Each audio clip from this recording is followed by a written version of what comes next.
ಚಿಕ್ಕ ವಯಸ್ಸಲ್ಲಿದ್ದಾಗ ಟೆಂಟಲ್ಲಿ police cinema ನೋಡೋದಕ್ಕೆ ಹೋದಾಗ ನಿನಗೆ ಸೀಟ್ ಸಿಗದೆ ಇದ್ದಾಗ ನನ್ನ ತೊಡೆ ಮೇಲೆ ಕೂರಿಸ್ಕೊಂಡು ಸಿನಿಮಾ ತೋರಿಸಿದ್ದು ಮರ್ತೋಯ್ತಾ? ಕೂತಿರೋ ತಪ್ಪಿಗೆ 3 ದಿನ ನೋಡೋಣ ಬರ್ತಿದ್ದೀವಿ. ಸ್ಯಾಂಡಲ್ವುಡ್ನಲ್ಲಿ ಅಧ್ಯಕ್ಷ ಹವಾ ಶುರುವಾಗಲಿದೆ. ಶರಣ್ ಹಾಗೂ ರಕ್ಷಾ ಅಭಿನಯದ ಹಾಸ್ಯಮಯ ಚಿತ್ರ ಇದಾಗಿದ್ದು ನಂದ್ ಕಿಶೋರ್ ಇದಕ್ಕೆ ಆಕ್ಷನ್ ಕಟ್ ಹೇಳಿದ್ದಾರೆ. ಇನ್ನು ಸಿನಿಮಾಗೆ ಅರ್ಜುನ್ ಜನ್ಯ ಸಂಗೀತವಿದೆ. ಸಿನಿಮಾದಲ್ಲಿ ಶರಣ್ ಹಾಗೂ ಚಿಕ್ಕಣ್ಣ ಎಂದಿನಂತೆ ಹಾಸ್ಯದ ಕಚಗುಳಿ ಇಡಲಿದ್ದಾರೆ. ಕೋರ್ಟ್ ಅಲ್ಲ, ಪೊಲೀಸ್ ಸ್ಟೇಷನ್. ಮೇಡಮ್, ಇದು ಕೋರ್ಟ್ ಅಲ್ದ ಇದ್ರು ನಾನ್ ಲಾಯರು, ನೀವು ಮಧ್ಯ ಬಾಯಕ್ ಬಿಡಿ, ಎಲ್ಲ ಮರ್ತೋಗುತ್ತೆ. ಶರಣ್ ಜೊತೆ ಒಂದು ಸಾಮಾಜಿಕ ಚಿತ್ರ ತೆರೆ ಕಾಣ್ತಾ ಇದೆ. ಅದೇ ಗಾಂಧೀಜಿ ಕನಸು. ಇದರಲ್ಲಿ ನಾಯಕ ಹಾಗೂ ನಿರ್ದೇಶಕರಾಗಿರೋದು ಎಸ್ ರಮೇಶ್. ಇದೊಂದು ಸಾಮಾಜಿಕ ಕಳಕಳಿಯುಳ್ಳ ಚಿತ್ರವಾಗಿದ್ದು ಗಾಂಧೀಜಿ ಅವರ ಕನಸಿನ ನಾಡನ್ನ ಸೃಷ್ಟಿಸೋದೇ ಚಿತ್ರದ ನಾಯಕನ ಧ್ಯೇಯವಾಗಿರುತ್ತೆ.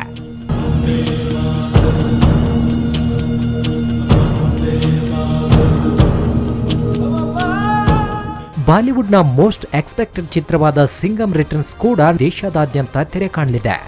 ಅಜಯ್ ದೇವ್ಗನ್ ಹಾಗೂ ಕರೀನಾ ಕಪೂರ್ ಅಭಿನಯಿಸಿರೋ ಈ ಚಿತ್ರ ಈಗಾಗಲೇ ಟ್ರೇಲರ್ನಿಂದಲೇ ಸೌಂಡ್ ಮಾಡ್ತಿದೆ.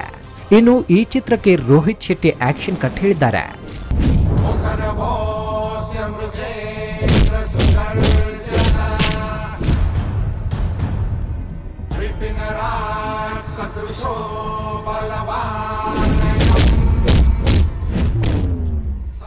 ಕಾಲಿವುಡ್ನ ಮೋಸ್ಟ್ ಎಕ್ಸ್ಪೆಕ್ಟೆಡ್ ಚಿತ್ರವಾದ ಅಂಜಾನ್ ಕೂಡ ದೇಶ ವಿದೇಶಗಳಲ್ಲಿ ಸುಮಾರು 1500ಕ್ಕೂ ಹೆಚ್ಚಿನ ಚಿತ್ರಮಂದಿರದಲ್ಲಿ ತೆರೆ ಕಾಣ್ತಾ ಇದೆ.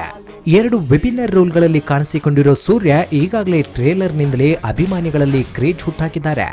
ಚಿತ್ರದಲ್ಲಿ ಸಮಂತಾ ಸೂರ್ಯಗೆ ನಾಯಕಿಯಾದ್ರೆ ತುಪಾಕಿ ಖ್ಯಾತಿಯ ವಿದ್ಯುತ್ ಜಮಾಲ್ ಸೂರ್ಯ ಸ್ನೇಹಿತನ ರೋಲ್ ಮಾಡಿದ್ದಾರೆ.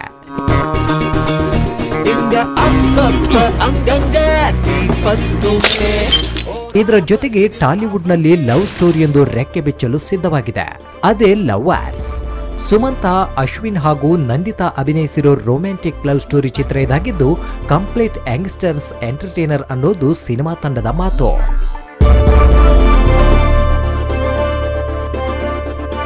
నువ్వు 1 వీక్ కే పడిపోయేంత వీకా 1 ఇయర్ తర్వాత పడితే స్ట్రాంగా. Film bureau, Raj news.